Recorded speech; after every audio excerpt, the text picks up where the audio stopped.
Assalamualaikum warahmatullahi wabarakatuh. Selamat pagi, Bapak Amir, sebagai dosen pengampu interaksi antar pribadi dan teman-teman lainnya yang berbahagia. Pertama-tama, marilah kita panjatkan puji syukur yang telah diberikan. Selanjutnya, ada pun judul yang akan kami bahas dan akan kami paparkan, yaitu rasisme dan social identity theory. Sebelumnya, perkenalkan nama saya Novita dan Ramadhani dengan NIM digit terakhir 105. Saya di sini akan memandu jalannya diskusi paparan materi kelompok kami. Saya di sini tidak sendirian, saya ditemani oleh rekan-rekan saya. Yang pertama ada Ikhwan Firgiawan dengan NIM 077, Rita Satila dengan NIM 079, Julfa Fahrudin dengan NIM 088, Sabila Nurfauzia dengan NIM 094, Devi Dwi Cahyani dengan NIM 100, Raina Khairunisa dengan NIM 101, Tanya Ratu dengan NIM 103, dan Nasali Della Septa dengan NIM 107. Sedangkan rangkaian yang akan kami lewati adalah sesi pembukaan, sesi penyampaian dan penyajian materi, sesi tanya-jawab, dan sesi penutup. Baik teman-teman, langsung saja kita mulai ke sesi yang pertama adalah sesi pembuka. Marilah kita mengucapkan basmalah, bismillahirrahmanirrahim. Selanjutnya adalah penyampaian dan penyajian materi. Untuk membacakan materi yang pertama oleh Ikhwan. Saudara Ikhwan dipersilakan.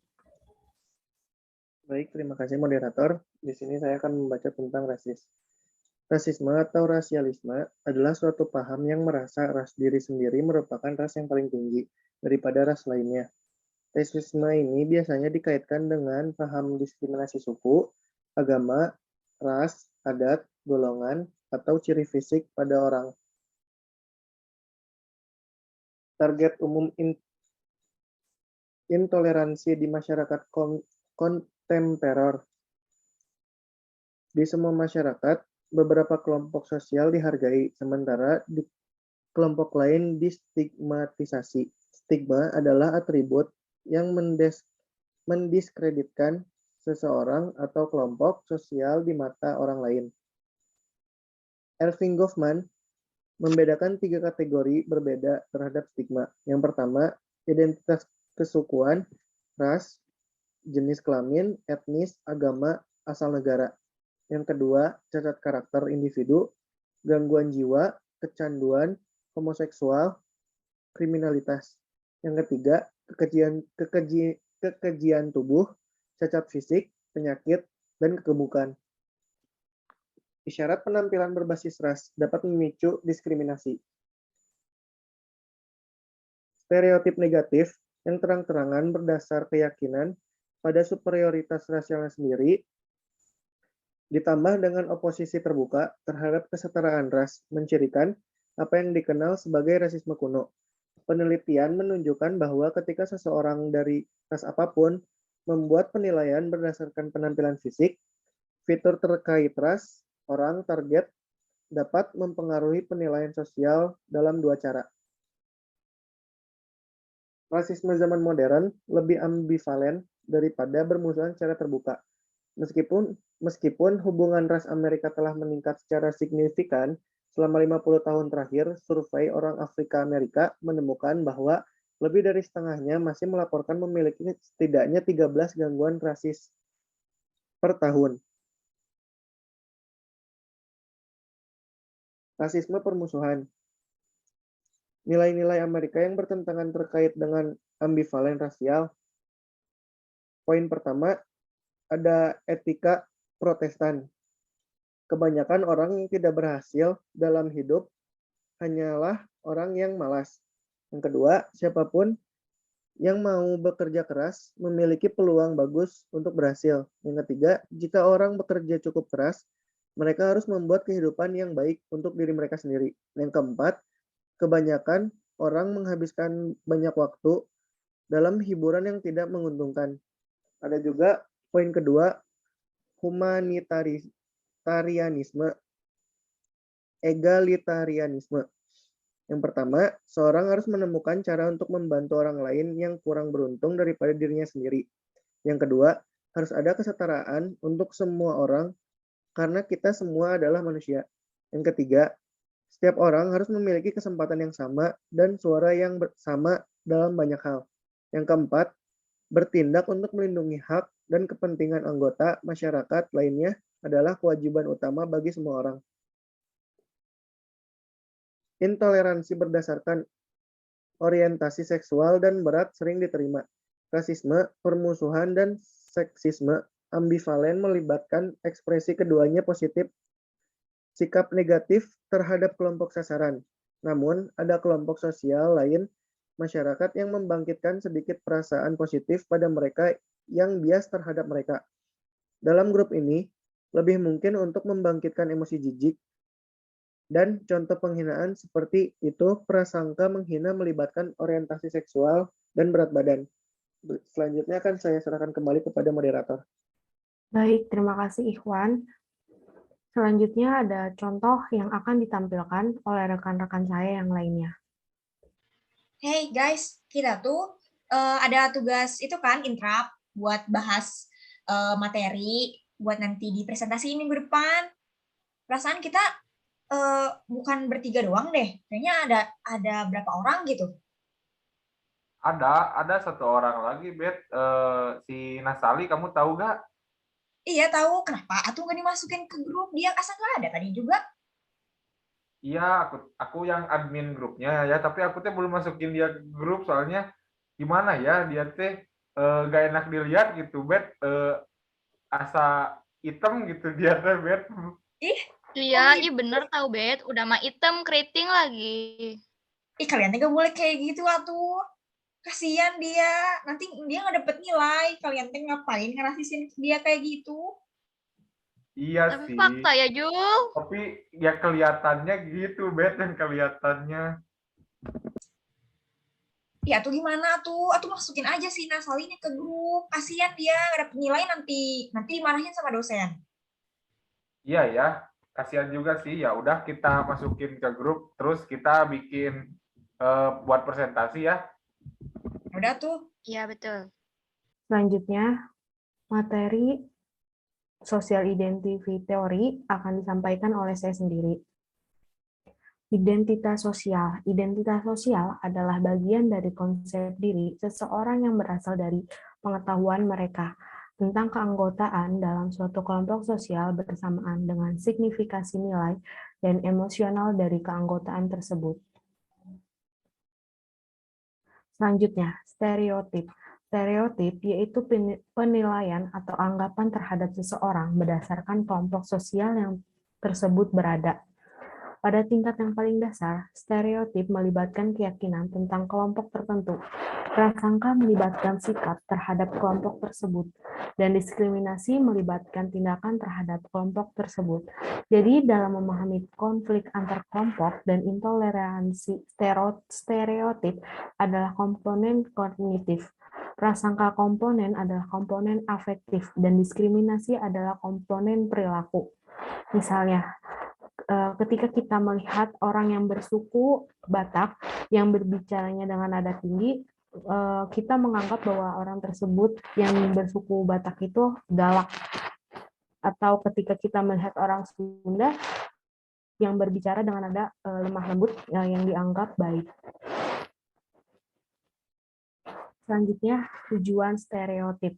Dalam mempelajari stereotip, psikologi sosial telah merenungkan apa tujuan berfungsi sebagai proses kognitif.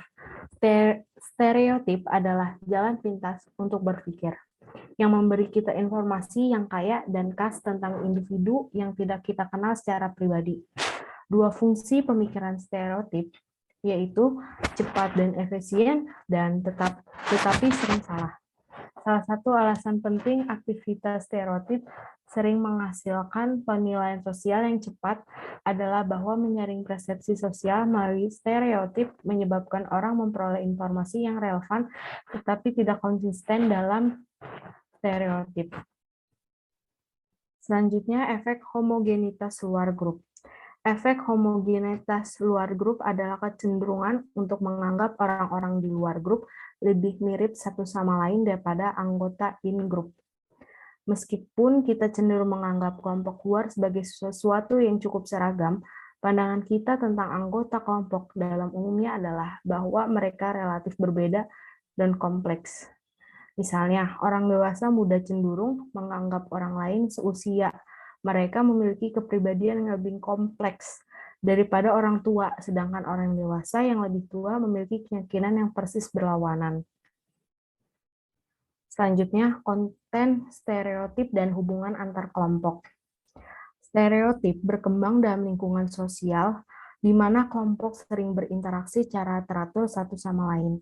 Keyakinan masing-masing kelompok tentang yang lain dibentuk dan terdistorsi oleh interaksi tersebut. Misal, stereotip negatif yang dimiliki oleh Afrika, Amerika, dan kulit putih tentang kelompok satu sama lain telah dibentuk oleh sejarah hubungan antar kelompok mereka. Dalam suatu masyarakat, stereotip yang umumnya dipegang tentang sekelompok orang tertentu dibentuk oleh status sosial kelompok tersebut. Dan apakah hal itu dianggap memiliki hubungan kompetitif atau kooperatif dengan masyarakat arus utama. Dokter misalnya, umum dianggap sebagai kelompok kooperatif berstatus tinggi karena memiliki keterampilan berharga yang digunakan untuk memelihara dan meningkatkan kehidupan orang lain dalam masyarakat. Akibatnya, kebanyakan orang memandang mereka dengan rasa hormat dan bahkan kekagum. Dan dokter sering distereotipkan sebagai orang yang cerdas, pekerja keras, meskipun kadang-kadang ada beberapa dokter yang perilakunya sombong. Selanjutnya, prasangka adalah sikap dan diskriminasi adalah tindakan. Jadi, prasangka itu didefinisikan sebagai sikap terhadap anggota kelompok tertentu yang secara langsung atau tidak langsung menunjukkan bahwa mereka pantas mendapatkan status sosial yang lebih rendah. Ada 3 bentuk dasar prasangka. Yang pertama, prasangka menghina, prasangka iri, dan prasangka paternalistik. Prasangka menghina terjadi ketika kelompok sasaran memiliki hubungan kompetitif dengan masyarakat arus utama dan memiliki status sosial yang rendah. Prasangka iri ini terjadi ketika kelompok sasaran memiliki hubungan komparatif dengan masyarakat arus utama dan memiliki status sosial yang tinggi. Lalu prasangka paternalistik itu terjadi ketika kelompok sasaran memiliki hubungan bersama dengan masyarakat dan memiliki status sosial yang rendah. Selanjutnya, diskriminasi. Diskriminasi adalah tingkat negatif dan atau merendahkan terhadap anggota kelompok tertentu. Tidak menyukai, tidak menghargai, atau membenci orang karena anggota kelompoknya adalah contoh prasangka. Menyerang secara fisik atau gagal memperkerjakan mereka untuk pekerjaan karena keanggotaan kelompok mereka adalah contoh diskriminasi. Baik, selanjutnya akan ada contoh dari social identity teori oleh rekan-rekan yang lain. Kita teh ada tugas kemarin teh apa sih? Udah belum pada ngerjain? Apa tugas psikologi anak? Itu yang tugas itu asa susah dah aku mah. Oh, yang tugas itu mah udah tuh gampang dari kemarin Kok juga udah beres. udah? Kan baru Kok bisa kemarin sih? tugasnya. Kan kalau ada waktu mah langsung dikerjain lah. Soalnya aku mah dari dulu tuh udah ikutan OSIS, sekarang ikutan BEM, jadi terbiasa sama akademik dan non akademik itu bisa disatuin gitu loh. Jadi sekarang ya udah tugasnya jadi bisa ngatur lah waktunya. Jadi anak BEM tuh kayak gitu ya, kayak anak organisasi teh gampang gitu bagi waktunya. Ayo kita mah kayak Bill, kita nggak ikutan organisasi kayak gitu, jadi nggak itu ya. Iya ya, justru kita yang nggak ikutan organisasi malah belum ya, Bet? Iya, soalnya kalau di organisasi itu diajarin cara ngebagi waktu, terus diajarin mana skala prioritasnya, kerjain apa dulu, baru apa. Jadi ya aku kemarin sebelum ada rapat, emang sibuk sih sebenarnya kayak gitu. Aku sebelum ada rapat aku kerjain dulu tugas karena prioritasnya akademik dulu. Gila, keren banget anak Keren banget. organisasi. Salut, gokil. Oke deh, ayo kita kerjain, Bill. Ayo. Baik, terima kasih teman-teman yang telah menyaksikan, telah memperhatikan paparan dari kelompok kami. Kurang lebihnya, mohon maaf. Wassalamualaikum warahmatullahi wabarakatuh.